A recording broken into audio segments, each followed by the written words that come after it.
হ্যাঁ হ্যাঁ ঠিক আছে ঠিক আছে ঠিক আছে। এ দেখো তোমার মেয়ে তো কাকে নিয়ে পালিয়েছে। কি? এই সাহেব, কদিন পর সাহেবের সাথে আমার মেয়ের বিয়ে ঠিক করে রেখেছিলাম। হ্যাঁ বাবু। সাহেব গাড়ি বের করো, মাকে ছেলেকে যেখানে পাবো সেখানে উড়িয়ে দেবো। চলো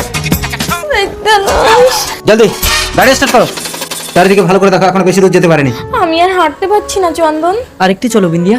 বিন্দিয়া এ কোথায় রে মা? মাঠ ঘাট মন্দির সব জায়গায় তন্ন তন্ন করে খুঁজলো বিন্দিয়াকে। যেখানে যেতাম আমার বাবা আমাকে সব জায়গায় গাড়িতে করে নিয়ে যেত। ঠিক আছে তুমি এখানে দাঁড়াও, আমি একটা গাড়ির ব্যবস্থা করছি। দাঁড়ান দাঁড়ান প্লিজ, একটু দাঁড়ান। বাবার গাড়ি? হ্যালো আঙ্কেল, আমার গার্লফ্রেন্ড হাঁটতে পারছে না, একটু লিফট দেবেন প্লিজ। দেবে? চল সালা, আমি মরছি আমার জেলায়। চলো স্টার্ট করো। আচ্ছা লোক মাইরি, একটু মানবিকতা নেই। এই দাঁড়া, অন্য গাড়ি দেখছি। চন্দন ওটা আমার বাবার গাড়ি, তুমি কার গাড়ি দাঁড় করিয়েছিলে? কি ওটা তোমার বাবা ছিল? পালিয়ে এসো। শোনো, তোমার বাবা যখন একবার আমাদেরকে দেখে ফেলেছে তাহলে তোমাকে আমার কাছ থেকে ছাড়িয়ে নেবে। আমরা এক কাজ করি, বিয়েটা করে নিয়ে ফেসবুকে একটা ফটো পোস্ট করে দিই। তাই করো। কি নোটিফিকেশন আসলো দেখি তো। হ্যালো গাইস, আমরা স্বেচ্ছায় দুজনকে বিয়ে করলাম, আপনারা আমাদেরকে আশীর্বাদ করুন। বাবু এই ছেলেটাই তো লিফট চেয়েছিল আপনাকে। কই দেখি? এই দেখো ছেলেটা আমার চোখের সামনে থেকে আমার চোখে ধরে দিয়ে চলে গেল। একটু যদি জানতে পারতাম ওকে গুলি করে উড়িয়ে দিতাম। এই গাড়ি ধরো। কিন্তু ততক্ষণ বিন্দিয়াকে চন্দন বিয়ে করে বাড়ি নিয়ে চলে এলো। এসো বিন্দিয়া, এইটা আমার বাড়ি।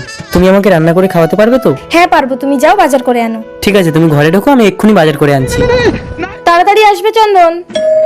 কি আসলো দেখি তো। বিন্দিয়া, এই নাও বাজার। বিন্দিয়া, বিন্দিয়া। এইভাবে খুঁজতে খুঁজতে 3 বছর কেটে গেল। অবশেষে একদিন আজ 3 বছর হয়ে গেল তোমার বাবা আমার সাথে তোমাকে বিয়ে দিয়েছে। তোমার রুমিও এতদিন কাউকে না কাউকে বিয়ে করে নিয়েছে। মাকে চাইলে লাইক করো, বাবাকে চাইলে সাবস্ক্রাইব করো। বাবা আমার দুজনকে চাইলে লাইক সাবস্ক্রাইব দুটোই করবে। তা না হলে ভাবো তুমি এদের দুজনের কাউকে ভালোবাসো না। জন্ম মৃত্যু বিবাহ মানুষের একবারই হয়। চন্দন বাড়ি চলো বিন্দিয়া, আজ 3 বছর আমি তোমাকে পাগলের মতো খুঁজেছি। এই আমার বউর হাত ছাড়। ও আমার বউ। আমার বউ? ওই কি হচ্ছে এখানে? দেখুন না স্যার, আমার বউর হাতের রাস্তায় হেনস্থা করছে। না স্যার, বিন্দিয়া আমার বউ। না স্যার, আচ্ছা ঠিক আছে। বিন্দিয়া তোর বউ তোর কাছে কি প্রমাণ আছে? আমার কাছে স্যার কোর্টে রেজিস্ট্রি পেপার আছে, দেখুন। কই দেখি। হ্যাঁ তাই তো, একদম কোনো কথা হবে না। আর তোর কাছে? আমার কাছে এই দেখুন স্যার, আমি ওর আগে বিন্দিয়াকে বিয়ে করে সোশ্যাল মিডিয়ায় ফটো পোস্ট করেছি। হ্যালো গাইস, আমরা স্বেচ্ছায় দুজনকে বিয়ে করলাম, আপনারা আমাদেরকে আশীর্বাদ করবেন। তাই তো। এই যে তুমি 3 বছর আগে এই ছেলেটার সাথে স্বেচ্ছায় বিয়ে করে এই কথা কোর্টের কাছে গোপন করে এই ছেলেটার সাথে আবার ম্যারেজ রেজিস্ট্রি করলে কেন? না স্যার, আমার বাবা আমাকে জোর করে এর সাথে আমাকে রেজিস্ট্রি করিয়েছে। তার মানে তুমি চন্দনকে এখনো চাও? হ্যাঁ স্যার। আর তুমি কি বিন্দিয়াকে নিয়ে সংসার করতে চাও? হ্যাঁ, স্যার। ঠিক আছে যাও।